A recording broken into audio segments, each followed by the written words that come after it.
Today, we will be demonstrating how to replace your Fusion Stereo's volume knob.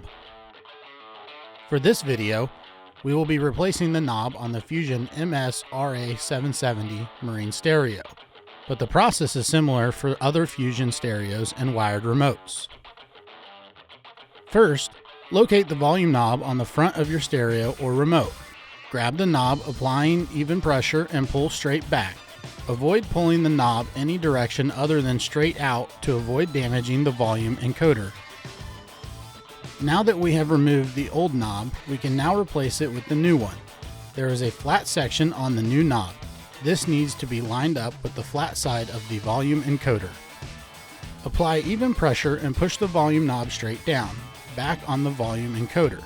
Be careful to not apply too much pressure and stop when the knob comes to a natural stop. And that's it. Thanks for watching. For more help, please visit marinesupport.garmin.com.